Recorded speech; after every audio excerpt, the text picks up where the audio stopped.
Sejam bem-vindos a mais um episódio do nosso Arredcast, podcast que acontece aqui nos estúdios do Arred Coworking, que tem o propósito de conectar, promover e potencializar pessoas, ideias e negócios. E hoje, especialmente, aqui recebendo meu grande amigo, Marcelo Flávio. Seja muito bem-vindo, Marcelo. É uma alegria tê-lo aqui para a gente bater um papo, com certeza que é de muito interesse para todos que nos acompanham. Eu que agradeço a oportunidade, Moisés, é sempre uma alegria para a gente estar entre amigos, né? E agradeço a oportunidade de vir aqui ao Redcast, convite que vocês fizeram, para a gente falar um pouco da nossa história, um pouco da nossa história pessoal, um pouco da história da nossa empresa, para que a gente possa abranger mais gente, conectar mais gente e, se Deus quiser, ajudar mais gente. Muito bem, esse é o propósito, né? Conectar, promover e potencializar. E como é bom quando a gente tem empresas que têm o propósito em comum. Com certeza quem ganha é aqueles que nos acompanham e estão junto conosco na nossa comunidade.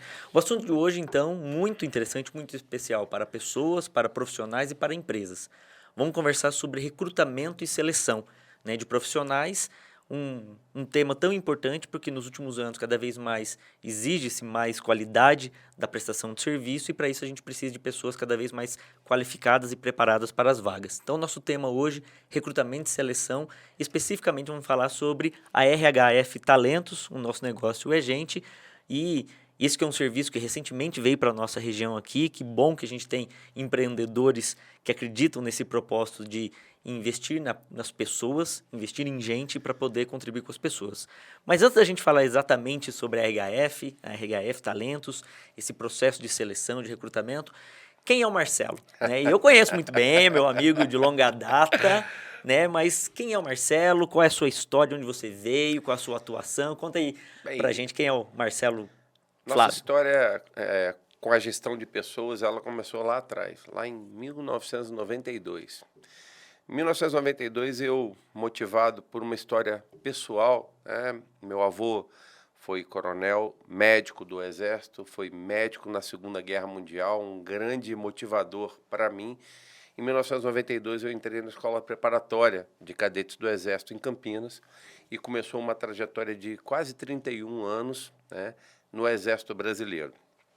Essa trajetória não tem como você falar de um militar do Exército Brasileiro sem falar de gestão de pessoas. A atividade militar, ela é muito conectada com a gestão de pessoas. E ao longo da minha carreira, eu tive a possibilidade de servir em alguns locais, não muitos, né? Tenho um companheiro que teve várias transferências durante a carreira, e me formei em 1996 na Academia Militar, na turma bicentenário da Inconfidência Mineira. Um abraço para os irmãos bicentenários de 96. E a conexão que você tem com os companheiros de turma é um negócio formidável, sabe? E a conexão que você tem com os companheiros de exército é algo sobrenatural até. Você passa por situações de extrema necessidade, a verdade é essa, frio, fome, sede, cansaço, privação de sono, e aquele companheiro está do seu lado. Essa condição, ela mostra para a gente como é importante a, a gestão das pessoas e cuidar das pessoas. Quando eu estava me aproximando, né, da minha chegada próxima ao tempo de eu me aposentar no Exército, eu já comecei a buscar cursos, me pós-graduar, me aperfeiçoar, ler muito sobre gestão de pessoas, pensando naquilo que eu ia fazer quando eu deixasse o Exército. Minha história no Exército foi, para mim, maravilhosa. Eu só tenho boas lembranças do tempo de quartel, como eu acho que a maioria das pessoas tem. O período de quartel é um período fabuloso. E o quartel me deu grandes amigos e me deu a possibilidade de conhecer o Brasil quase que todo. Particularmente nutri uma paixão, um amor pelo Paraná. Eu me formei em 96, como eu falei, e fui para o 13 BIB, em Ponta Grossa, 13º Batalhão de Infantaria Blindado, na cidade de Ponta Grossa. Eu e meu grande amigo Ilgenberg, da turma de 96, e eu servi por alguns anos, e lá eu vi que o Paraná é um estado que atendia tudo aquilo que eu queria como Estado. Um Estado de pessoas trabalhadoras, ordeiras, um Estado organizado, sabe? Não que os outros não sejam, mas alguma coisa no Paraná, clima, pessoas, aquele contato com a lavoura, né? Com grandes extensões plantadas, que eu nunca tinha visto. Eu era do Rio de Janeiro, sou do Rio de Janeiro, de Niterói, no Rio. Eu nunca tinha visto aquilo. Aí voltei de Ponta Grossa para o Rio de Janeiro, servi no 1º Batalhão de Polícia do Exército, no Rio de Janeiro, uma escola de vida para mim, sabe? A Polícia do Exército é literalmente quem cuida da parte policial dentro do Exército. E eu vivi intensamente meu período lá no Batalhão Marechal Zenóbio da Costa.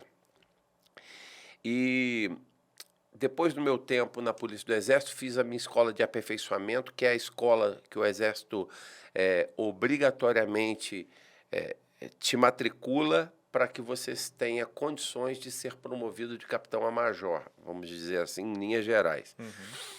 Quando eu terminei a escola de aperfeiçoamento, eu vim para a cidade de Apucarana, no norte do Paraná, sabe? Uma cidadezinha pequena. Eu virei para minha esposa e falei assim: Natália, vamos ficar 2 anos nessa cidade, que é o tempo mínimo que o Exército permite que fique numa cidade antes de pedir transferência. E vamos para outro lugar daqui. Ah, tudo bem e tal. Eu estou aqui desde 2006. 2 anos, longos 2 anos, hein? Estou há 16 anos na cidade. Só saí da cidade porque o meu grau hierárquico dentro do Exército não me permitia ficar mais aqui. Em 2019 fui transferido por... O Exército chama incompatibilidade hierárquica, quer dizer, eu não tenho mais cargo para mim aqui no batalhão, no 30º Batalhão de Infantaria Motorizado, mecanizado, né? Era motorizado? Era motorizado na época que eu cheguei. E daí, no 30, eu fiquei 13 anos, né? 14 anos praticamente, e cheguei aqui capitão, saí daqui tenente-coronel, né? Minha última função foi de subcomandante do batalhão, e assumi um desafio lá em São Paulo, no comando da 2ª Região Militar. Totalmente diferente do que eu tinha visto na minha carreira até então. Dos 30, quase 31 anos de serviço, eu passei 22 na tropa, né? Muito tempo para um oficial de academia. Poucos oficiais ficam tanto tempo na tropa. A própria carreira te impele para uma área mais administrativa. E eu falo que hoje a formação que eu tenho na área de pessoal vem muito do contato com a tropa. A tropa me deu possibilidades, por exemplo, de conhecer outras realidades. Tive a oportunidade de ir algumas vezes para a fronteira do Brasil com o Paraguai, né, para coibir ilícitos transfronteiriços, tráfico de animais, de drogas, de armas, etc., nas diversas operações, Ágata, Jauru, Fronteira Sul. Tive a oportunidade de passar 4 meses na operação no Complexo de Favelas da Maré, no Rio de Janeiro, na qualidade de subcomandante de um batalhão. Uma realidade completamente diferente do que a maioria dos brasileiros tem contato, aquele outro ambiente, e isso te demanda, sabe, uma capacidade de gerenciar pessoas que praticamente te obriga a ter essa capacidade de gerenciamento. Ativar habilidades que nem imaginava. Com certeza, não é? Com certeza. E se a gente pensar que, né, em última análise, eu integrei uma instituição que está disposta a defender o Brasil de uma ameaça, né, maior de invasão, etc., aqueles jovens que estavam ali estavam sendo treinados para a guerra, para, de repente, dar sua vida por mim. E eu disposto a dar a vida por eles e pelo país. Então, é um ambiente propício a você desenvolver capacidades de gerenciamento de pessoas muito novos, né? Talvez por isso a gente tenha exemplos aí na história de militares que foram bons gestores de pessoas, vamos dizer assim, e depois entraram no mundo corporativo e tiveram sucesso no mundo corporativo.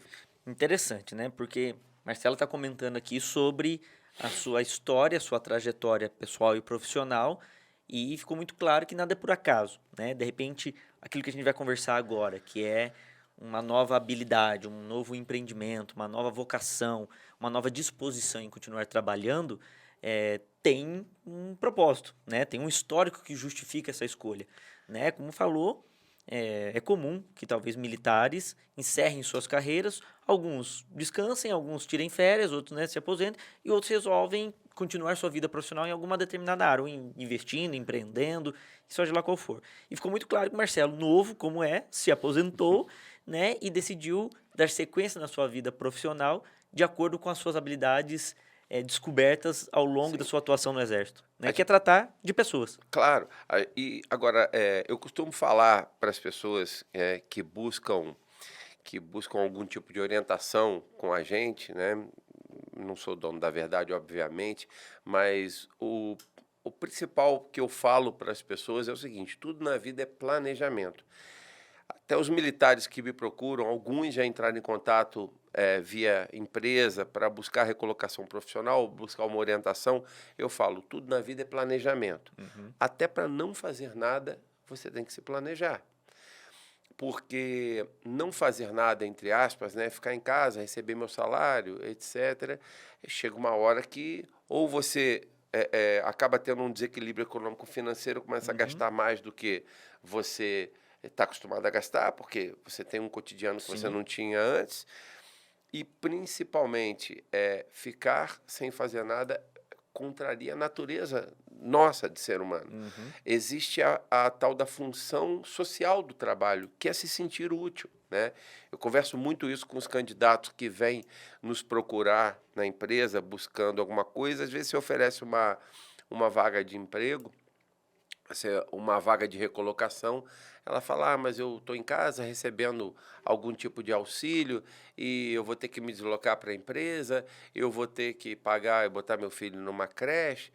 E eu sempre falo, olha, veja bem o que vai te atender. É Uhum. claro que o aspecto financeiro, a gente não pode ter a hipocrisia de achar que não é importante. Óbvio que é importante. Claro. A gente tem que pagar as nossas contas, nos sustentar, etc. Mas existe a função social do trabalho, de se sentir útil, de fazer coisas, de produzir coisas, Uhum. né? De ajudar pessoas. Eu tenho um punhado de exemplos aqui para mostrar quanto é gratificante alguém que começou de baixo e, por seus méritos, ele teve uma progressão dentro daquele trabalho que ele se propôs. E hoje ele é um gerente de um supermercado. Cito aqui o meu grande amigo, né, Jonathan Bonfim, se estiver vendo a gente, um grande abraço, que começou aqui num Uhum. supermercado de Apucarana como um auxiliar, um repositor, etc. Por seus méritos, começou a crescer dentro desse supermercado. Hoje ele gerencia uma unidade desse supermercado em Curitiba. Eu acredito muito no potencial das pessoas e que às vezes as pessoas pegam esse potencial e guardam dentro de uma caixinha em casa, Uhum. sabe? E quando elas não querem desenvolver esse potencial, tá? Vários vários fatos me fizeram me lançar esse desafio. Vários deles experiências com colegas meus do exército, né? Sim. Companheiros meus do exército. É, eu tive um companheiro que foi para a reserva aqui em Apucarana, um auxiliar meu. Não aguento mais, já trabalhei muito, estou há 32 anos no Exército e tal, e pediu sua reserva. E 6 meses depois eu encontrei e falei, e aí, rapaz, como é que tá? Ele falou, chefe, o primeiro mês é bom, o segundo é bom, o terceiro é mais ou menos, no quarto mês você está pedindo para voltar a trabalhar, Olha aí. sabe? Falta de planejamento. Uhum. E aí veio, durante uma pós-graduação que eu fiz, né, que eu estava fazendo aqui na FECEA de Apucarana, na antiga FECEA, agora no Nespar, Unespar. veio a ideia de desenhar um negócio para fazer depois da minha reserva. Até para poder me proteger do mal que nos assola hoje em dia, que é a depressão, Sim. né? Pessoas trabalham 30, 40 anos na mesma empresa, se aposentam, vão para casa e às vezes elas são tomadas pela depressão ou substitui por uma substância, alcoolismo, por exemplo, né? Exemplos aí de pessoas que se lançaram no mundo das drogas para ocupar aquela lacuna que ela tinha com relação ao trabalho que as completava por boa parte do dia delas. E aí Até para parar é preciso um planejamento. até para parar é preciso Não é? planejar. E daí eu comecei, durante uma das aulas lá, comecei a desenhar Aham. o que eu não queria fazer. Eu pensei comigo assim, começar planejando o que eu não quero fazer de jeito nenhum é um bom começo, porque eu tiro o que eu não quero fazer e aí sobra o que eu quero fazer. Interessante. E aí eu comecei a botar no papel e falei assim, eu não quero trabalhar onde as pessoas sofrem, sabe? Eu sou muito ligado, muito empático com o sofrimento alheio. Sabe aquele cara que quando uma pessoa é injustiçada no local público Sim. se revolta? Sou eu. Se compadece mesmo com... Me compadeço. Isso não é uma virtude nem um defeito, eu sou assim. Talvez, né, eu migrei isso da minha mãe, ela é muito empática com as pessoas. E eu não quero trabalhar onde as pessoas sofrem. Esse negócio de montar crematório, sabe? Qualquer plano de saúde, não estou desmerecendo quem o faz, não é para mim. Sim. E aí comecei a descartar esses trabalhos. E também não queria trabalhar onde as pessoas se divertem, não que não seja bom, mas não é para mim também. O negócio de montar barzinho, montar pub, montar qualquer coisa que promova a diversão das pessoas. Tem gente que adora isso, né? Trabalhar com a alegria das pessoas. Mas eu não queria. Aí eu falei, poxa, mas aí eu excluí tudo, né? Porque onde sofre e onde é feliz, então vamos ver um sobra, meio né? termo. O que sobra pra gente? Aí eu falei, olha, eu lidei com gente minha vida inteira. Lidei com recrutamento e seleção de pessoas boa parte da minha vida. Durante alguns anos, pode ser que alguém que esteja nos vendo e é do norte do Paraná, aqui da região de Apucarana, Arapongas, Jandaia, tenha tido contato comigo. Durante algum tempo eu fui responsável pela seleção dos jovens que entram no quartel. E eu sempre fui muito criterioso com aqueles jovens que vão entrar no quartel. Porque, em última análise, eu vou entregar um armamento carregado, né? Não vou ensinar ele táticas de guerra, etc. Né?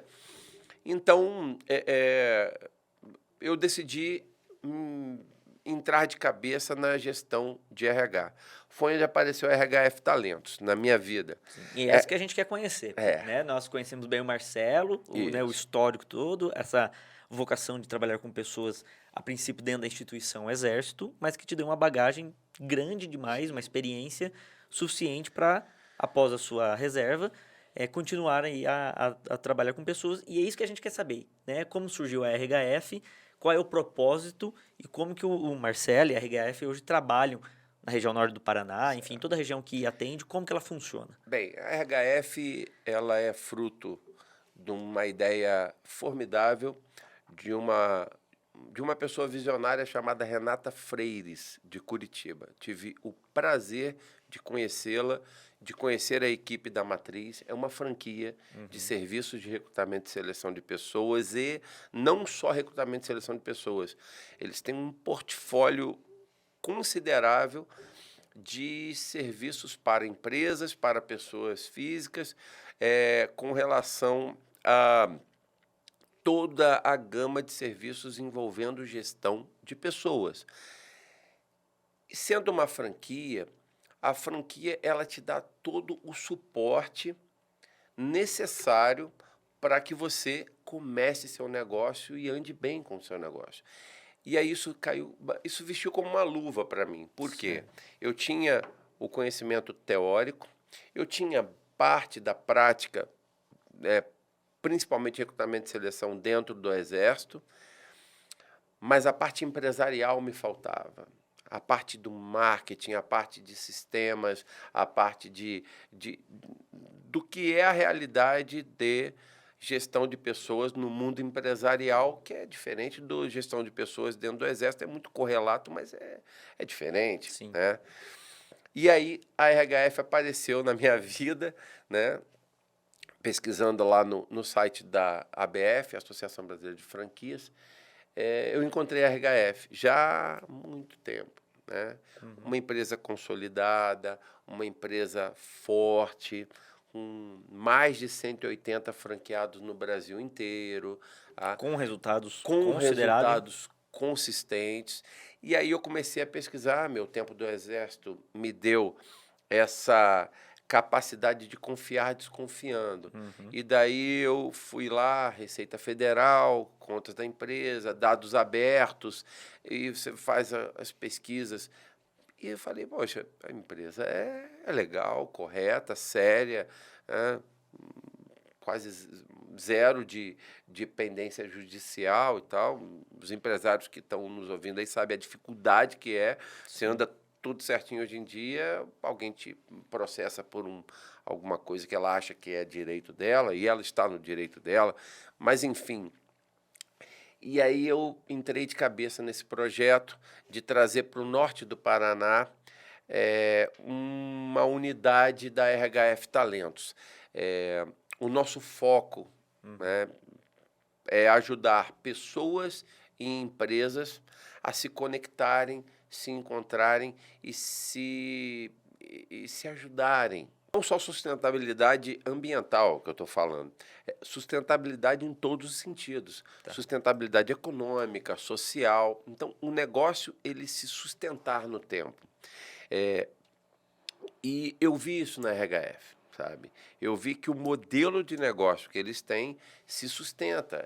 Ele conduz uma pessoa que até tem pouca experiência na área de gestão de pessoas, o sistema é tão didático que ele conduz a um resultado positivo com relação ao portfólio de produtos que ela oferece. Os processos, as métricas deles são bem organizadas. Delimitadas, organizadas.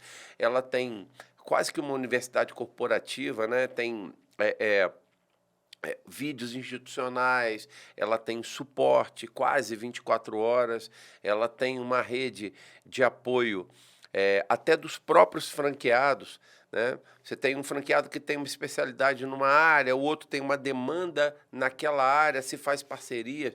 Eu fiz um processo de contratação agora em parceria com duas franqueadas lá do Mato Grosso do Sul, super de sucesso. Dividimos nossas tarefas. A minha unidade, por opção, a gente trabalha somente com o estado do Paraná, só com o estado do Paraná.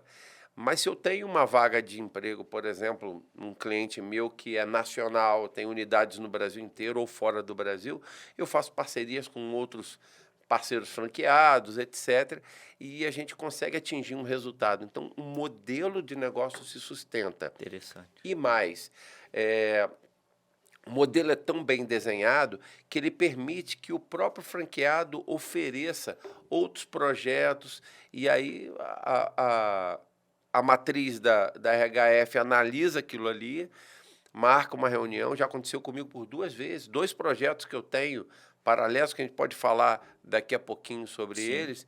E eles falaram, olha, esse negócio é interessante. Esse negócio... Então, não é uma franquia muito engessada, entendeu? Entendi. E quando você lida com pessoas, as coisas e os processos não podem ser muito engessados, porque as pessoas, elas são diferentes. Claro. As pessoas... A mesma pessoa, ela não é igual 2 momentos diferentes do dia. Exatamente. Então, se tem uma característica que o gestor de pessoas tem que ter, é flexibilidade. Né? Quais são, assim, especificamente, os serviços, então, que a franquia, a RHF oferece, então, e para quem é? A empresa, ela pode dividir o portfólio de serviços dela, né, em 2 grandes grupos. Tá? Ela tem serviços para pessoa física e serviços para pessoa jurídica. Vamos por partes. Então, para pessoa física, ela oferece toda a parte de preparação e de treinamento para recolocação profissional. ou para aperfeiçoamento profissional. Então, nós oferecemos treinamento para entrevista, montagem de currículo vitae, tradução de currículo vitae, tradução de diploma. Você fez um curso no exterior e precisa de um tradutor juramentado para fazer a tradução daquele currículo para se validar para um processo seletivo brasileiro. É feito. Qualquer tipo de apoio a uma pessoa que precisa de recolocação, é aquela história. Se eu, Marcelo, não tiver na minha mão, eu tenho uma rede com mais de 180 franqueados, eu tenho uma matriz que já tem uma expertise de mais de 15 anos no mercado para oferecer esse tipo de serviço. Tá? E mais, nós temos uma plataforma nossa, da RHF, com um banco de talentos, onde o próprio candidato ele pode entrar na plataforma por intermédio do nosso site na internet e fazer o cadastro do seu currículo lá. Custo zero, tá? Não é cobrado por esse serviço. Se eu tenho uma vaga de emprego, né, e o candidato me encaminha seu currículo para aquela vaga de emprego, qual é o custo de eu oferecer aquele currículo do candidato para a empresa? Zero, nós não cobramos do candidato. Tá? O candidato é analisado, ele é triado e é apresentado para o contratante. Para cada vaga, geralmente 3 ou 4 currículos que são compatíveis com a vaga.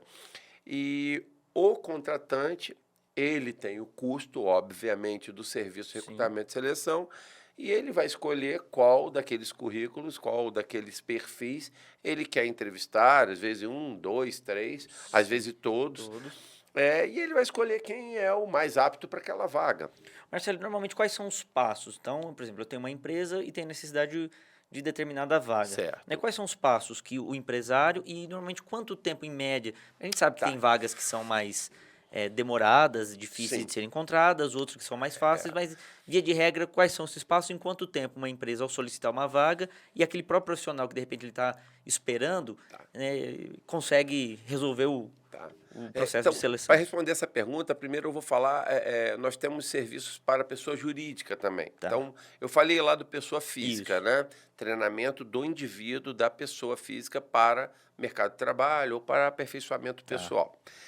Aí, dentro do portfólio de pessoa jurídica, nós fazemos todo, não é só... É porque recrutamento e seleção é talvez um dos mais procurados, vamos dizer assim, que as empresas preferem terceirizar. Mas nós fazemos qualquer tipo de assessoria na área de pessoal. Folha de pagamento, contratação de estagiário, gestão de estagiário, gestão de contratação e contratação de temporários, folha de pagamento, análise de clima organizacional, enfim, toda a parte. Para especificamente a parte de recrutamento e seleção de pessoas, nós temos uma sistemática já padronizada. Então, a empresa entra em contato conosco, nós fazemos uma visita na empresa, lá conversamos sobre aquela contratação. Tá? Essa conversa pode ser online, pode ser presencialmente, já que a gente atende todo o estado do Paraná. E eu tenho uma ficha de informações, uma ficha de avaliação, tá? Que o contratante, né, a empresa contratante, ela coloca todos os detalhes sobre aquela vaga. Para que serve essa ficha? Para balizar aquilo que eu, consultor de RH, vou buscar no meu mercado, no meu banco de dados. Então, se a empresa tem um determinado perfil, eu vou procurar dentro do banco de dados alguém ou mais pessoas, 2, 3, 4, 5 pessoas que tenham aquele perfil desejado pela empresa. Então, se a pessoa quer qual o local de trabalho, qual a faixa salarial, qual é o regime de contratação, qual é o horário de trabalho, se é temporário, se é CLT, enfim. E daí nós casamos a necessidade do cliente pessoa jurídica com a disponibilidade do candidato pessoa física. Tá? fazemos uma pré-entrevista com o candidato, fazemos uma pré-triagem. Dessa pré-triagem, fazemos um parecer circunstanciado, eu assino os pareceres e encaminho para a contratante. E a contratante decide quais perfis ela vai contratar. Tá? Interessante. São processos bem criteriosos e que tem uma taxa, com certeza, de acerto muito grande por conta justamente dessa sequência Com certeza. de ação. E aí, tá, até complementando, você acabou já até respondendo boa parte disso, mas os benefícios para uma empresa, para o empresário e até para o profissional participarem de um processo seletivo, porque talvez a gente tenha em algumas realidades não priorizar esse processo. Às vezes profissionaliza o setor financeiro, profissionaliza o setor de produção, profissionaliza o setor de marketing, mas talvez o recrutamento e seleção ainda tem algumas empresas empresárias, até por cultura empresarial, gestão familiar, falando, deixa com os diretores, se o santo bater, eu trago. Então, qual é o custo-benefício, pensando no empresário e o próprio profissional? Porque, de repente, o cara não vestiu a camisa, não sentiu a vontade, achou que era uma coisa, viu que não é, frustrou, aquele processo de desligamento que pode ser frustrante para ambos, né? Tem uma máxima na recrutamento e seleção que fala assim, se você acha que contratar é caro, experimenta demitir. Né? Nós estamos vivendo hoje, né? Nós estamos vivendo hoje o momento da customização. Hoje você customiza tudo. Hoje você customiza seu celular, você coloca diversas capas diferentes, você coloca apoio, você customiza teu carro, você customiza tudo. E o grande diferencial de um recrutamento e seleção feito por gente especializada é que eu vou customizar esse recrutamento e essa seleção da maneira que a empresa necessita. E, às vezes, por uma demanda de tempo, de velocidade, a empresa ela não consegue fazer, porque ela tem vários processos para tocar. Tá? A gente enfrenta problemas de toda a ordem. Visitando um cliente essa semana, por exemplo, ele já na reta final para contratar um colaborador, o colaborador entrou na empresa consumindo um cigarro de droga, usando droga, e descartou no gramado da empresa, como se fosse uma coisa normal. Eu acho que cada um pode tocar a sua vida da maneira que achar mais conveniente, mas eu não acho que você comparecer sob efeito de droga, e é uma empresa que trabalha com material pesado, máquinas pesadas, prensas, etc., não é a melhor opção de contratação naquele momento. Sim. Eu tenho que ter uma pessoa que se preocupe no bem-estar físico-mental dela e principalmente na atenção, porque se ela vacilar numa máquina dessa, ela pode perder uma parte do corpo. Né? E, às vezes, a gente, por fazer isso muito, fazer isso várias vezes, conhecer várias pessoas, a gente acaba pegando uma expertise e ganhando tempo na contratação. E quando você ganha tempo, você está economizando custos. Né? O grande ganho para as empresas é a economia de tempo. Hoje, assim, uma vaga das mais simples, né, as que têm maior demanda no banco de dados de pessoal, demanda que eu digo maior oferta, na verdade, de pessoas, eu demoro mais ou menos uma semana, tá? Entre a empresa me sinalizar a vaga, me entregar a documentação requisitante e eu fechar a vaga. As vagas mais complexas aí não dá nem para estimar, porque é muito sazonal. Por exemplo, hoje, aqui na nossa região, né, no norte do Paraná, uma das vagas mais difíceis de você conseguir mobiliar é a vaga de vendas, vendedor. Porque o vendedor você não encontra em qualquer local. Ele tem que ter um tino de venda, sabe? Uma característica de falar bem, de empatia, de conseguir conquistar, de pegar rápido o produto e explicar o produto, etc. e tal.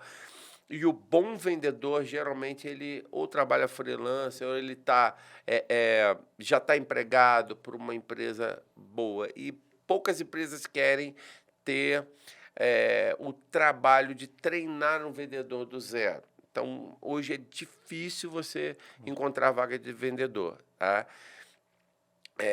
Outras vagas mais simples, até é mais fácil de conseguir mobiliar.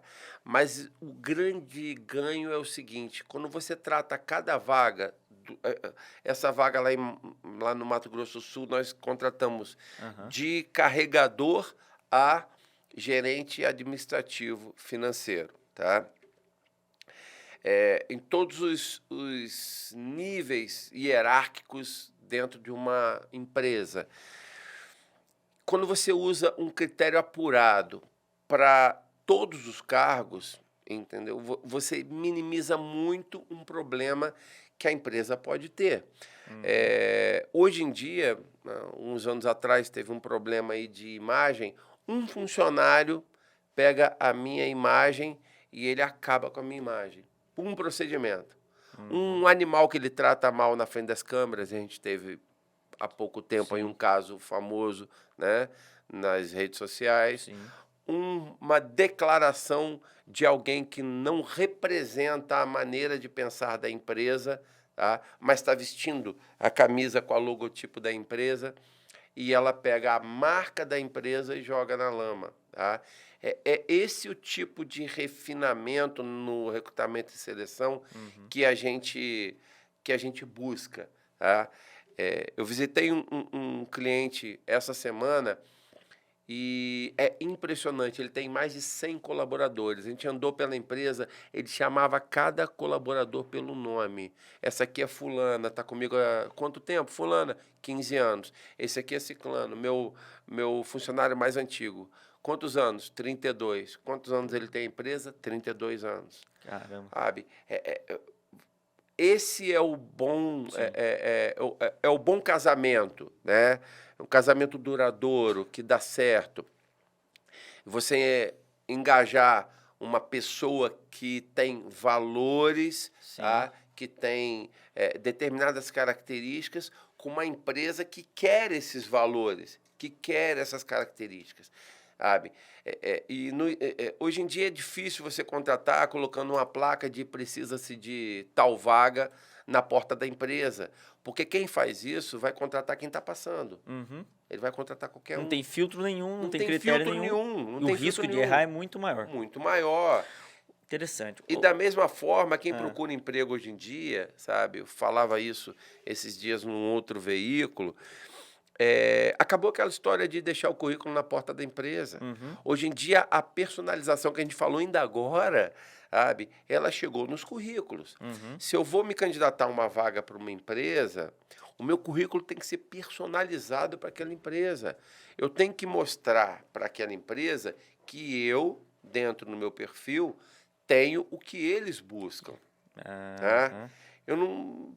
De que adianta eu pegar e colocar um monte de curso de tiro, por exemplo, se eu estou me candidatando a uma vaga aqui no Redcast, sabe?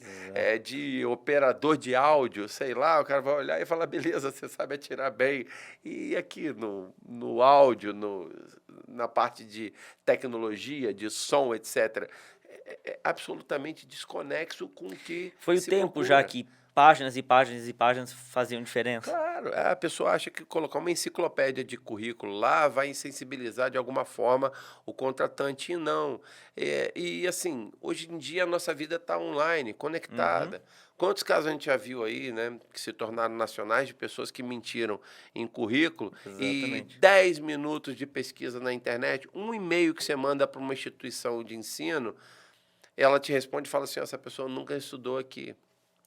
Esse trabalho nós fazemos. Tá tudo muito exposto, né? Claro, a sua vida está online, nossa vida está online. Interessante. Marcelo, qual é a relação, ou se compete ou não, porque muitas pessoas podem ter essa dúvida, da relação, né, de uma empresa de recrutamento e seleção, essa assessoria, essa consultoria, essa entrega, comparado ao setor, o departamento de recursos humanos de uma empresa e até aquele departamento pessoal, que muitas pessoas confundem acreditando que o recursos humanos, né, e o departamento pessoal, que tem uma função muito específica, fazem dentro. Eles se completam, se competem. Qual é a relação? Porque tem empresas que têm um departamento muito bem estruturado, outras não têm. E como que faz no caso da RHF? Porque lida com empresas que têm e que não têm isso. Olha, existe um certo, vamos dizer até preconceito, preconceito não é a palavra correta, não. É uma certa competição Uhum. que dificulta o nosso trabalho. Tá?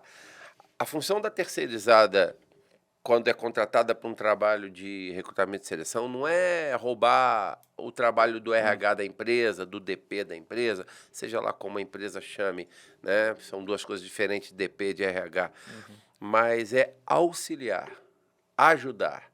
Tá?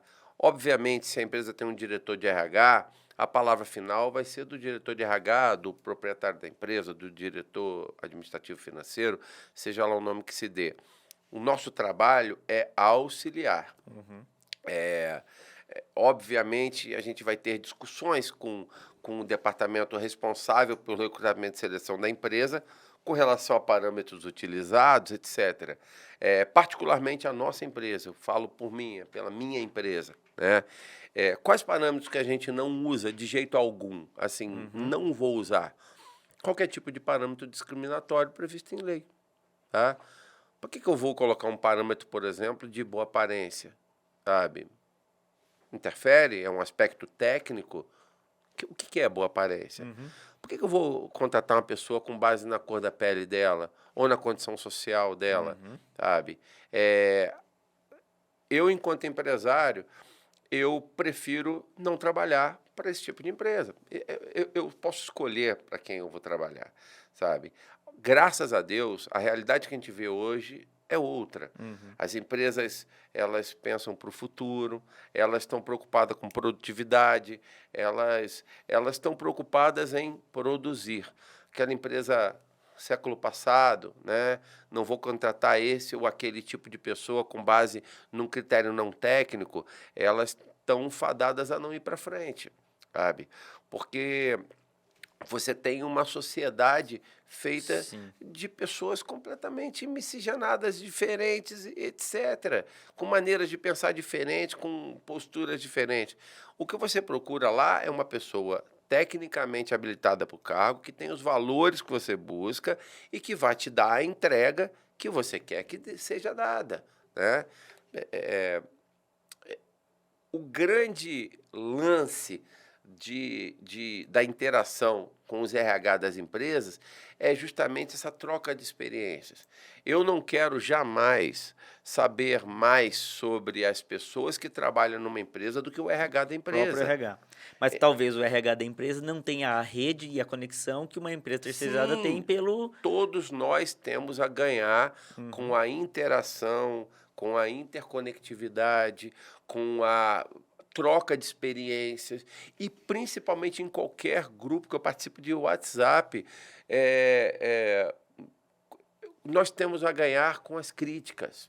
As pessoas não estão preparadas para receber críticas, tá? Interessante. Seja de onde essa crítica vier. A pessoa que me dá uma crítica... Olha, uma das melhores críticas que eu recebi, tá, foi de uma moça que ela presta um serviço freelancer para mim, tem 19 anos. Ela sentou para mim e falou assim: Marcelo, você aceita eu te dar uma opinião? Eu falei: claro. Ela falou: olha, você está com muito projeto, etc. e tal, a empresa tem tudo para ir para frente, mas você precisa diversificar, você precisa delegar, você precisa ter mais gente trabalhando para você. Você está tentando centralizar demais Uhum. e aí os processos não vão andar. 19 anos. Eu falei para ela: você está certa, eu vou fazer isso. De repente, num Hoje, outro momento, uma opinião dessa jamais seria ouvida jamais. por alguém, um Hoje, sênior, né, um gestor que. Hoje, graças a Deus, eu tenho uma equipe que me ajuda, tá? Eu tenho pessoas maravilhosas que me ajudam nesse desafio, tá? E fruto do que eu ouvi aquela moça falar, sabe? Lá atrás. Eu aceito crítica, seja da onde ela vier, porque a crítica, ela me faz crescer, sabe? Às vezes a crítica, ela é agressiva, mas ela vem dessa forma agressiva porque é a maneira que aquela pessoa tem de expressar a opinião dela. Óbvio que eu vou ficar Claro. chateado. Ninguém quer ser xingado, tá? Mas eu tenho que parar e pensar assim: por que ela falou isso para mim? sabe? Por Interessante. que ela falou isso para mim? Esse é o tipo de interação que falta entre os RH da empresa. As empresas terceirizadas de RH elas não estão aqui para tirar o emprego do RH da empresa. Tá? Ela está aqui para auxiliar e mostrar para as empresas que, às vezes, o que ela quer não é o que ela precisa. Tá? Quantas vezes eu já vi as empresas aqui, a gente vai lá, senta, conversa e tal, a empresa está querendo um funcionário A, e eu mostro para eles que o que eles precisam é B.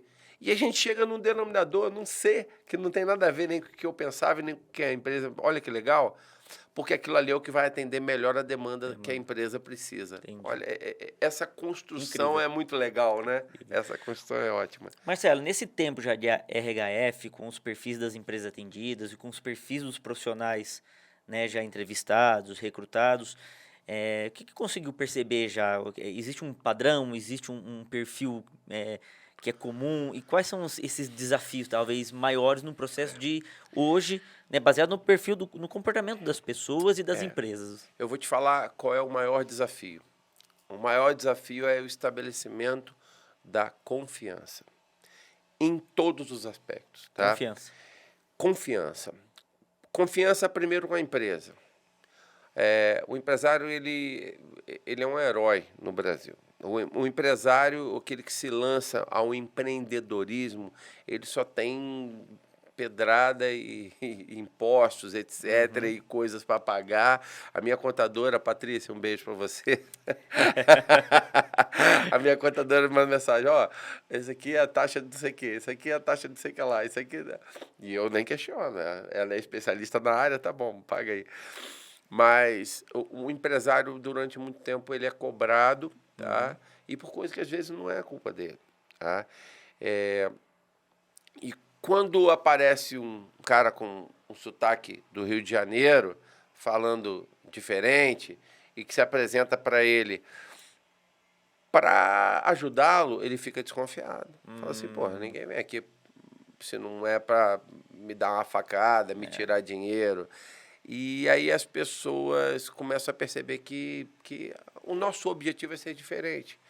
É realmente ajudar as empresas, tá? Conseguir o que elas buscam, que é se desenvolver, contratar mais gente, crescer, sabe? Esse é o nível de confiança das empresas. E a confiança também com a pessoa física, com o candidato. Essa é a mais difícil, a meu ver. Porque as empresas, às vezes, elas estão acostumadas a lidar com gente. E a pandemia, ela, a meu ver, ela deixou as pessoas mais medrosas no sentido de se lançar as coisas. Um melindre maior. Melindre maior. E o trabalho com a RHF, ele me possibilita conhecer pessoas maravilhosas. Maravilhosas. Pessoas que perderam tudo na pandemia. Pessoas, falava esses dias num outro programa, com as pessoas que tinham 2, 3 empresas em shoppings, né? Cafeteria de shopping. Tinha um faturamento considerável por mês e tal. Veio a pandemia, fechou os shoppings, ela não tinha lastro, perdeu tudo. E ela estava se candidatando a uma vaga de auxiliar, não, minto, de vendedora. Tá? A gente conhece pessoas, por exemplo, que vira para mim e fala assim, Marcelo, a gente pergunta pra caramba, eu falo, né? Fui acostumado a falar muito, conversar pra caramba. E daí a pessoa fechada, e você vai tentando ali as técnicas, abrir a pessoa. Aí a pessoa, em dado momento, vira para você e fala assim, Marcelo, você quer saber mesmo qual a minha história? O meu chefe me assedia todo dia. Meu chefe é casado, ele me chama para sair, ele me assedia, só que eu não quero largar meu emprego porque eu tenho uma filha pequena para criar. Uma dependência. E você chega e fala assim, olha, nós vamos te ajudar, cara. Nós vamos te ajudar, porque você não pode trabalhar num lugar que você odeia. Você vai passar 2/3 da tua vida trabalhando, pô. A maior parte do teu dia trabalhando. Imagina você trabalhar num lugar que você odeia, sabe? Você vai morrer, você vai definhar, sabe? Vai ter um piripaque, sabe? Vai ter um troço. Não aguenta. E aí, quando você estabelece o grau de confiança da pessoa, mesmo que você dê um feedback negativo e fale para ela assim, olha, me desculpa, eu queria muito te ajudar, mas outra pessoa foi selecionada para essa vaga. E você é honesta com ela fala, tudo bem, tudo bem. Eu estou sentindo que você quis me ajudar, você confiou em mim, você me estendeu a mão, porque nem sempre a gente consegue acertar. A gente é imperfeito, pô. Nem sempre a gente consegue acertar. Nem sempre a gente consegue chegar e mostrar para a empresa, esse aqui é o melhor candidato, ou esses 3 aqui são excelentes, por mim eu contratava os 3, sabe? E quem sou eu, né? Imagina na cabeça da pessoa, quem é você para dizer se eu presto ou não presto para uma vaga? Por isso que a gente trabalha muito com perfil, tecnicamente, para a gente não correr o risco de pegar uma pessoa absolutamente desconexa com aquela vaga e encaixar numa empresa onde ela vai ser infeliz. Até porque, né, Marcelo? Antes de qualquer profissional, existe um ser humano. Sim. Né? Com seus medos, com os seus sonhos, com as suas aspirações, com a sua Gente, história. Tem gente. Né? O diploma vem depois, né? O uniforme vem depois, tudo vem depois. Antes sempre tem um ser humano, né? Com todo tipo de sentimento. E é o que a gente busca, né? Um exemplo que eu sempre dei esses dias também numa palestra que eu estava dando. Eu tenho uma grande amiga, tá? De repente seja conhecida, Jaqueline Negrete, Opa. minha grande amiga. Tá? Eu falo assim, você imagina pegar, você que conhece a Jaqueline, que é uma entusiasta da causa animal, sabe? Uma pessoa, como poucas eu conheço na minha vida, que abraçam com tanto vigor a causa animal. Imagina você pegar a Jaqueline e mandar trabalhar numa indústria de couros, sabe? Ou num abatedouro, sabe? É completamente incompatível. O grande desafio hoje é justamente diagnosticar aquela pessoa que está na vaga de emprego e não sabe absolutamente nada sobre aquele posto de emprego, sabe? Ela não tem a mínima compatibilidade, sabe? Ela monta um currículo, né, achando que você não vai conferir tudo que está ali naquele currículo e ela se candidata àquela vaga porque ela está aí para qualquer coisa, sabe? E a gente consegue mostrar, na maioria das vezes, para ela que não é por aí, sabe? Ela não tem que se sujeitar a um emprego que não tem nada a ver com o perfil dela. Obviamente, os empregos formais existem porque existe uma demanda e alguém tem que exercer aquela função, inclusive, que eu acabei de falar num abatedouro, numa indústria de couros. Só que a gente tem que encaixar a pessoa correta, na função correta, tá? E não a primeira que aparecer a gente encaminhar, tá? E às vezes a pessoa, por desespero, ela se candidata a uma vaga que não tem nada a ver com aquilo que é a história de vida dela. Tá? Marcelo, nesses últimos, nem 2 anos aí por conta de pandemia, mas talvez esse recorte de pandemia tenha alguma diferença, mas percebe-se alguma diferença nos últimos 5, 10, 15 anos no processo de recrutamento? Ou no perfil da intenção, inclusive, dos profissionais em fidelizar, querer seguir carreira numa empresa, e também existe alguma diferença nas próprias empresas, a forma como eles têm ofertado vagas, pelo menos não só nesse tempo que você acompanha, mas também a experiência de tempo de exército. Sim. Percebe essa diferença nos últimos tempos? Sim. Nós temos, como tudo, né, está em evolução, a gente... o processo de recrutamento e seleção de pessoas evolui muito rápido, né? A principal evolução, a meu ver, veio por conta da internet. Internet das coisas, internet no sentido de que a velocidade da informação é muito rápida. Hoje em dia, você tem um retorno muito maior, por exemplo, divulgando uma vaga de emprego num perfil de rede social, por exemplo, do que fazendo um milheiro de panfleto e pagando alguém para ficar um dia ali panfletando no centro da cidade, Sim. sabe? A abrangência, dependendo do quanto você impulsiona, vamos dizer assim, naquela rede social, é milhares de vezes maior, sabe? É um troço absurdo.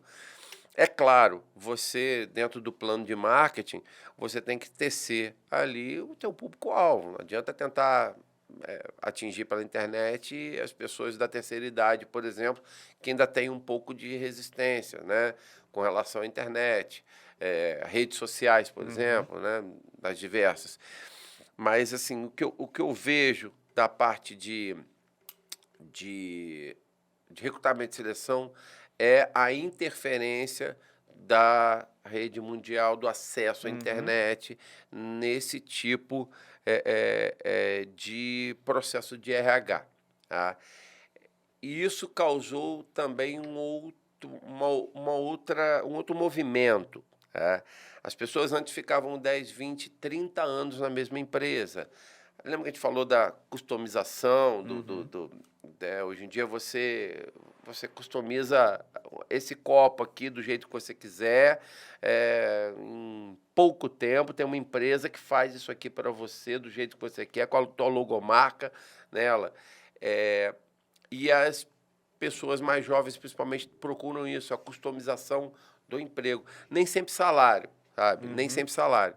Às vezes elas querem desafio, às vezes elas querem um trabalho diferente, às vezes elas querem mudança de local. Conheço uma pessoa, por exemplo, que largou um emprego de contabilidade e tal, porque ela queria morar na beira da praia.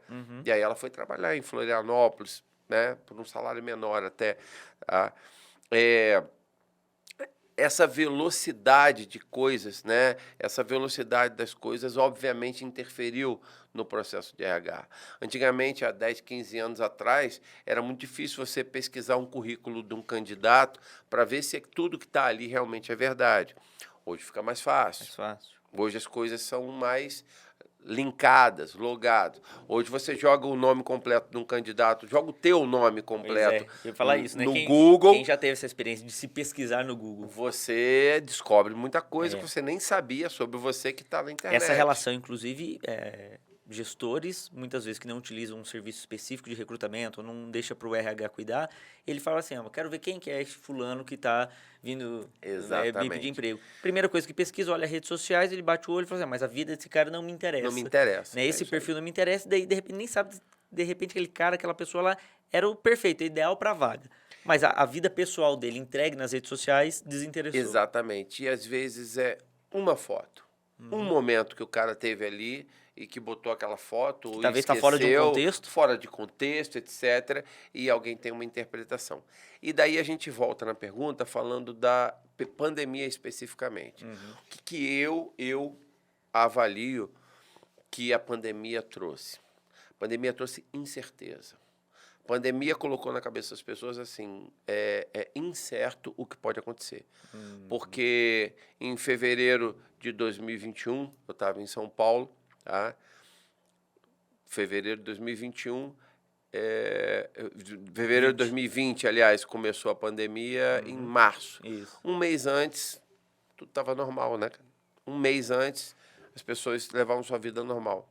Um mês depois, todo mundo estava trancado em casa, morrendo gente, etc. Corre atrás de vacina. Então, a pandemia trouxe a incerteza. Qual o reflexo nisso para recrutamento e seleção de pessoas? A vaga de vendas hoje, das que eu tenho, é a mais difícil de completar. Por quê? Porque a vaga de vendas, boa parte, alguma parte das empresas, ela não tem salário fixo. Porque se o vendedor for bom, o céu é o limite, né? Se o vendedor for bom, ele ganha só comissão e a comissão basta, né?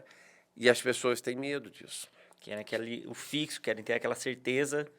As pessoas têm medo de se lançar na incerteza, sabe? Então, assim, aonde isso vai chegar? Não sei. Não sei, sinceramente. As empresas que eu tenho hoje, vaga de vendas, todas trabalham com fixo mais porcentagem, mas não é um movimento geral. Muitas empresas trabalham só com porcentagem e isso mostra medo para as pessoas. Assim como as pessoas que estão, às vezes, numa situação confortável, não querem sair da zona de conforto porque elas estão recebendo um auxílio-desemprego, ou elas estão encostadas e tal, elas têm uma oportunidade e não querem aproveitar aquela oportunidade porque não, aqui tá quentinho, sabe? Tá tranquilo na minha zoninha de conforto Sim. aqui. E, pô, na pandemia eu passei necessidade, tive que, na família, às vezes, se cotizar. Quem tinha um salário fixo ajudou, fez compra para ela. E ela tem medo de se lançar. E é uma realidade para muita, Real para muita para gente. muito, né? Para várias cidades, para vários estados, isso pegou, né? Não é nada característico de uma região determinada, né? Então isso. Não. Marcelo, e assim, né? Para aquelas empresas, empresários e profissionais, algumas dicas, de repente, ó, eu nunca utilizei o serviço de recrutamento e seleção, não sei se a minha empresa é apta para isso ou não, não sei se, né, combina com o perfil da minha empresa, não sei se serve para mim ou não, porque muita gente tem disso, né? Ah, será que esse serviço é para mim? Ou esse é um profissional que quer se colocar, se recolocar no mercado? Será que eu preciso deixar o meu currículo, então? Será que eu preciso procurar alguém? Algumas dicas, então, para quem tem dúvida de como contratar ou não, de como fazer uma experiência, de repente, para saber, putz, será que valeu a pena para mim ou não? Enquanto empresário, empreendedor e mesmo profissional que está buscando a vaga. Olha, obviamente, né, eu sou proprietário de uma empresa de recrutamento e seleção. Jamais eu vou falar aqui que, olha, não vale a pena e tal. Mas a minha dica é o seguinte: a empresa, no Exército a gente tem uma sigla que chama ESA1, Espere, Sente-se, Alimente-se, Oriente-se e Navegue. O ESA1 a gente usa quando você está perdido, sabe? E aí a minha dica para as empresas é o seguinte: faz o ESA1, cara, sabe? Senta lá com o RH e fala assim: nós estamos tendo efetividade ou nós estamos contratando um cara hoje, amanhã ele está pedindo as contas, amanhã ele está se encostando, amanhã ele está sendo pego roubando o item da empresa, por exemplo. Eu tenho um cliente que trabalha com indústria automotiva, tá? A realidade das drogas é assim, inegável, igual uma tatuagem na cara. A gente não pode esconder a realidade que nós temos hoje de usuários de droga. Tem que ser tratado como um problema de saúde pública, a meu ver, tá? Esse cliente falou para mim assim: olha, eu tinha um funcionário muito bom aqui que, infelizmente, ele caiu no mundo das drogas, tá? E eu percebi isso porque ele começou a roubar, sabe aquela chumbada que você usa para fazer alinhamento e balanceamento da roda? Sim. Ele roubava aquela chumbada, pouquinho em pouquinho, levava no ferro velho, os caras pagavam no peso, e o pouquinho de dinheiro que ele recebia, ele comprava crack e usava crack. Sabe? Uma coisa louca, né? Uma pessoa que tinha um emprego fixo, tá? Carteira assinada, uma empresa muito boa, tá? E aí, infelizmente, ele teve que dar as contas para o funcionário, porque o funcionário já não rendia na empresa, está vivendo em função e estava roubando a empresa, né? Mas, assim, o que eu dou de conselho para os funcionários é: senta aí para ver se o trabalho está otimizado, se você não poderia gastar energia com outra coisa, sabe? As empresas de recrutamento e seleção de pessoas, seja a minha ou qualquer outra, elas se propõem a ajudar, tá?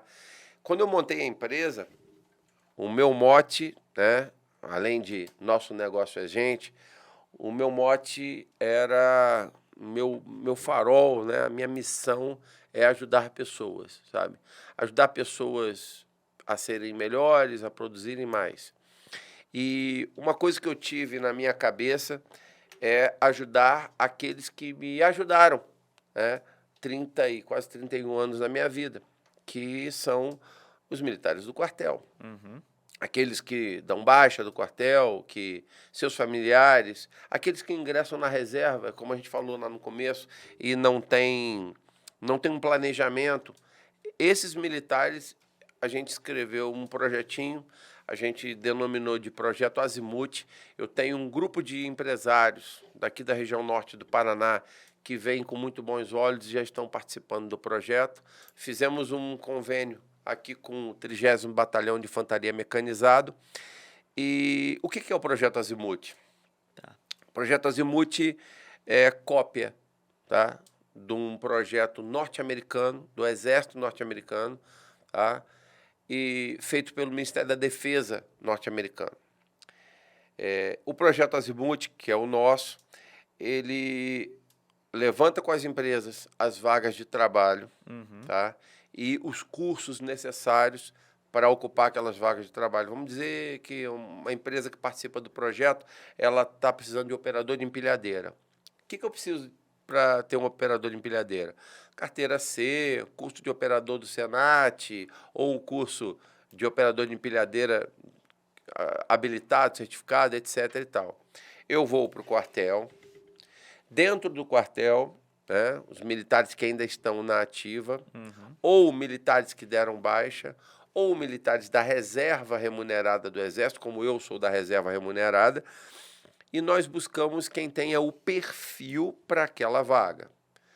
Buscamos a habilitação para aquele profissional, fazemos a conexão dele com essa empresa parceira, e se a empresa sinalizar, ele, dando baixa do quartel, ele é empregado na empresa. Tá? Qual que é a grande vantagem? Eu tenho um jovem, às vezes ficou 6, 7, 8 anos no quartel. O tempo máximo do temporário nas Forças Armadas é de 8 anos. Ele não pode passar de 8 anos, né? No 8º ano ele dá baixa obrigatoriamente. E às vezes você tem um cara que 8 anos da vida dele, ele foi testado, ele foi avaliado, ele não teve nenhuma punição, ele não teve nenhuma pendência da parte física de saúde, ele nunca chegou atrasado. Excelentes militares. Só que ele ficou 8 anos da vida dele, né, alguns 30, como eu fiquei, desconectado do mercado de trabalho. Ele é invisível para o mercado de trabalho. Por muito tempo ele ficou focado, fechado numa atuação... Numa bolha ali dentro do Exército. E você tem os mais diversos profissionais. Imagina, o Exército tem unidades no Brasil inteiro, das mais diferentes naturezas. Tem unidade de infantaria, igual daqui de Apucarana, você tem unidade de cavalaria, de engenharia, você tem pessoal técnico, você tem o pessoal operacional, você tem toda a gama de pessoas que trabalham dentro do Exército, e alguns por 8 anos da vida dele, outros por 30, ele ouve sobre honra, cumprimento de missão, sabe? O que é seu, o que não é seu, não mexa, respeito, bate na porta, pede licença, chama alguém de senhor. Tá? Se alguém mais antigo entra na sala, você levanta, adquire uma porção de respeito e tal. E você formata ele 8 anos, sabe? 8 anos você falando para ele que essa é a conduta correta a se tomar. Só que o empresário, às vezes, precisa dessa pessoa, a pessoa precisa de emprego, e os dois não conseguem se conectar. E aí entra a RHF com esse projeto Azimuth, que é fazer essa conexão. Nós estamos com um projeto piloto aqui em Apucarana. Tá? Vai ser um prazer explicar esse projeto para o empresário que desejar saber mais sobre o projeto. Tá? É um prazer para mim. Os garotos do quartel, eles de forma alguma investem qualquer valor nesse projeto, então eles não pagam para fazer parte do projeto Azimuth. Tá? Pelo contrário, tá? A minha empresa... É um benefício. A minha empresa, ela faz ações de marketing no quartel. Nós já demos uma palestra no quartel sobre empregabilidade, apresentando o projeto para os garotos do quartel. Tivemos uma boa aceitação. Recebi currículos de esposas de militares. Imagina, às vezes, eu tenho um currículo de algumas esposas que têm experiência fora do Brasil. O marido foi para México, foi para a Europa, em missão do Exército, e a esposa o acompanhou. E ela tem a formação, tem conhecimento, tem currículo excelente, só que ela de 2 em 2 anos, 3 em 3 anos, ou teve que acompanhar o marido e ela não consegue se inserir no mercado de trabalho local, sabe? Assim, o grande objetivo desse projeto Azimuth é promover a empregabilidade do pessoal militar e mostrar para o empresariado, olha, existe essa opçãozinha aqui, Sim. existe esse banco de dados aqui, de repente vocês não conhecem, sabe? De militares, esposas, ex-militares, militares da reserva, que vão para a reserva, às vezes com 40 e poucos anos, tá? 47, 48, Sim. 50 anos, e ainda tem lenha para queimar, sabe? Não são meio quebrado igual a mim, né? Eu já tô meio Que quebradinho. é isso. Mas tem os caras mais Então, inteirão aí. muito interessante. Olha, É, então é mais uma oportunidade, além do teu trabalho do recrutamento e seleção, essa facilidade, sim. o projeto Azimuth, então, aí para as empresas, é mais uma via, é mais um viés aí para poder facilitar e encaminhar e dentro dos. Aproveitar, inclusive, aqui em Apucarana, por mais que a empresa atenda todo o norte do Paraná, o estado do Paraná, mas especificamente falando em Apucarana, nós temos o privilégio de termos um batalhão aqui, Sim. né? Então, todo ano, né? São dezenas, centenas de jovens aí que ingressam. Todo ano tem aqueles que saem e estão em busca de oportunidade. E tem empresas precisando aí sempre deste perfil. E outra, o Exército ele possui critérios bem objetivos de avaliação, Uhum. tá? Então, esse jovem, ele é realmente avaliado, principalmente os de carreira, eles têm toda uma legislação de avaliação para ele prosseguir na carreira, né? Que parametriza, né? Ela dá Sim. parâmetros de conduta, Uhum. tá? E a conduta dentro das Forças Armadas, ela é uma coisa extremamente rigorosa, né, que se cobra. Eu não posso ter uma conduta no meu horário de folga, mesmo sendo da reserva, sabe? É claro que eu tenho determinadas possibilidades que o pessoal da ativa não tem. Sim. Eu posso me candidatar, eu posso abrir uma empresa, Sim. né? Mas outras coisas eu não posso me envolver num crime, por exemplo, que eu possa ser expulso do Exército administrativamente, lá na parte do tribunais de honra, etc. Então, é uma exigência a mais, vamos dizer assim, do que um trabalhador normal. Claro. Tá? Esse não é o único projeto que Eu nós ia perguntar temos. isso, né? Porque a gente tinha listado algumas coisas aqui Tá. dentro dessas dicas, orientações e ofertas dentro dos serviços que a empresa tem. Então, além dos serviços das entregas básicas, tem o projeto Azimuth muito interessante, mas tem um outro programa, aí, um outro projeto com relação a imigrantes. Sim. Não é isso? Explica pra gente como é que Vamos falar funciona aí esse do projeto. projeto de interiorização de imigrantes. Tá? Os meus 3 anos em São Paulo, eu cheguei em São Paulo em 2019 e saí em 2022, agora, esse ano. Tá. Desses, por 2 anos e pouquinho, eu coordenei parte de um projeto chamado Projeto Azimuth. Desculpem. Aham. Eu coordenei um programa chamado Projeto Interiorização. Tá? Então, com a crise na Venezuela, os migrantes venezuelanos entraram inicialmente de forma desordenada no Brasil. Na época, o Exército organizou uma operação humanitária para organizar essas pessoas. Tá? Hoje o projeto ele é coordenado por um general do Exército, Tá. mas ele é um programa de Estado. Ele é coordenado pela Casa Civil da Presidência da República, Tá. com diversos organismos, né? ONG, a própria Organização das Nações Unidas com seus braços, o Acnur, OIM. É feita essa gestão de migrantes venezuelanos que entram no Brasil. Qual é a vantagem desse migrante venezuelano entrar no Brasil pelo projeto e não clandestinamente? Primeiro, quando o migrante entra no Brasil, ele já é recepcionado e ele passa por uma série de etapas. Ali ele recebe a vacinação, plano vacinal brasileiro, recebe carteira de vacinação, carteira de trabalho, carteira de identidade. Ele volta a ser um cidadão, tá? Ele é um cidadão, tá? Com quase todos os direitos e prerrogativas do brasileiro, óbvio, com relação à legislação de refugiados. Então, todo aquele trâmite que é demorado, né, com relação à legalização de estrangeiro no Brasil, no contexto da Operação Acolhida, que ocorre lá em Roraima, lá em Boa Vista, o migrante ele é legalizado de forma em tempo recorde, vamos dizer assim. Tá. Só que o estado de Roraima ele não tem capacidade para absorver essa mão de obra, tá?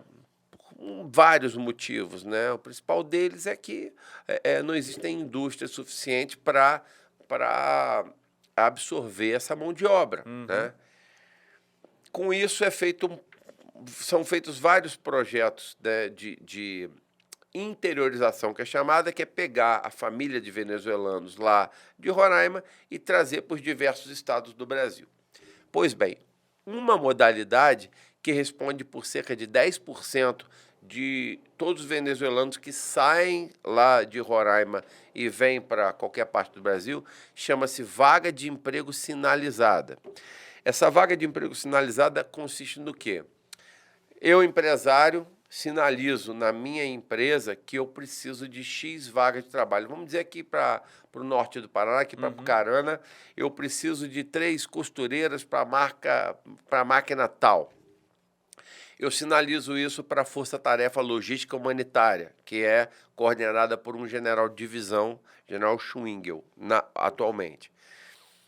A Força Tarefa avalia a minha empresa, ela manda um representante, às vezes um representante da ONU e outro da Força Tarefa para cá, para verificar se a empresa não contrata menor de idade, não tem situação análoga à escravatura, se ela paga todos os direitos do trabalhador, se ela é uma empresa legal, se a estrutura dela é ok, se ela não é uma empresa de fachada e eu vou trazer o venezuelano para fazer ele trabalhar, por exemplo, numa galeria de pirataria, etc. Tá? Depois de tudo isso avaliado, tem toda uma documentação preenchida, isso volta para a FT Logística Humanitária e eles oferecem via Organização das Nações Unidas ou outros parceiros internacionais, alguns deles, oferecem os cursos para especializar aquelas pessoas que voluntariamente queiram vir trabalhar aqui. Tá? Entendi. A grande demanda desse projeto hoje é um local para que os venezuelanos fiquem por pelo menos um mês e meio, até ele receber o primeiro salário. Esse é um projeto que a gente ainda está incubando, vamos dizer assim, maturando ele aqui para a região. Tá? E temos, inclusive, imigrantes aqui, né? Temos vários aqui na cidade, mas eu não sei se eles vieram no contexto da acolhida. Lembrando que esse projeto é apenas para migrantes venezuelanos. Venezuelanos nesse contexto de acolhida. No contexto da Operação Acolhida. Por quê? Foi aberta uma exceção à legislação brasileira por causa da gravidade do problema de venezuelanos vindo para o Brasil. Olha, eu coordenei 2 anos esse projeto.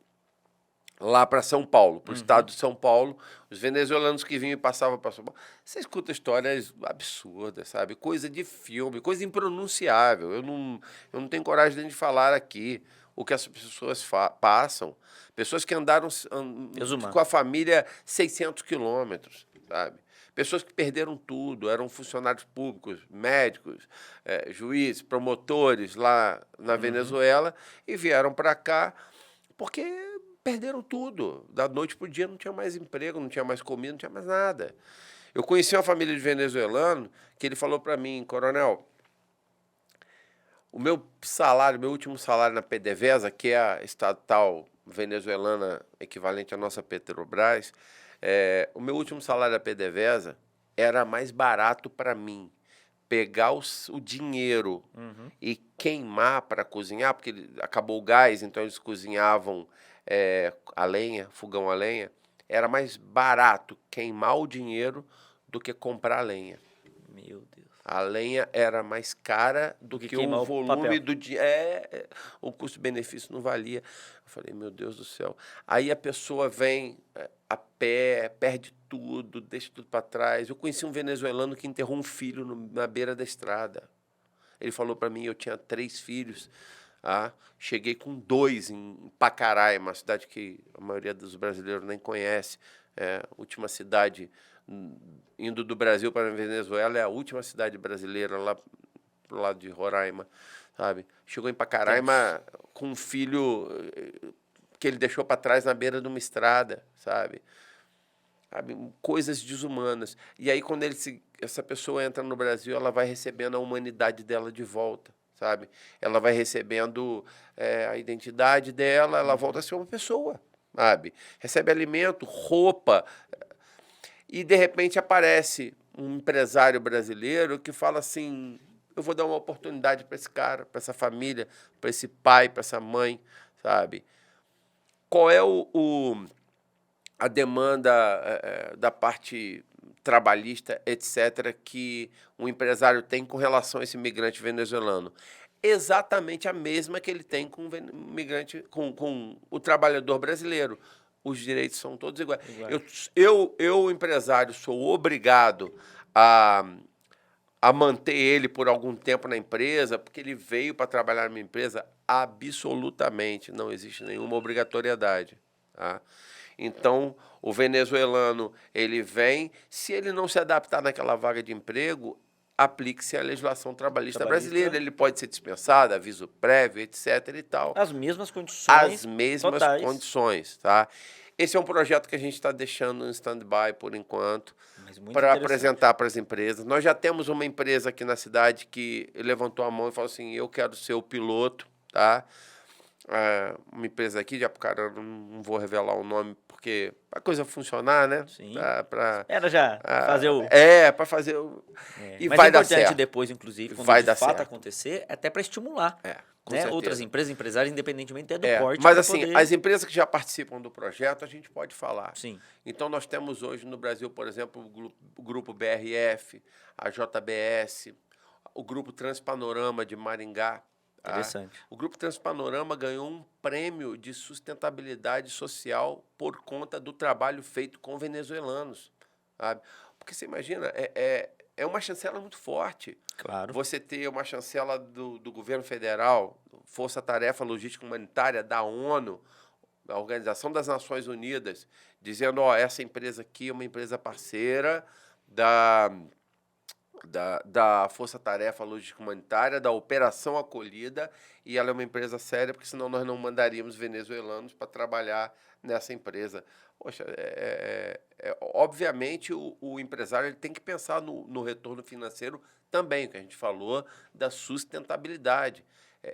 Por isso que esse projeto se sustenta, porque ele junta uma pessoa que perdeu tudo e tem vontade de trabalhar, um empresário que precisa de alguém com vontade de trabalhar e o governo federal dando os meios para que essas duas pessoas se encontrem. A verdadeira parceria público-privada acontece nesse... Exatamente. Né? A parceria público-privada na sua essência.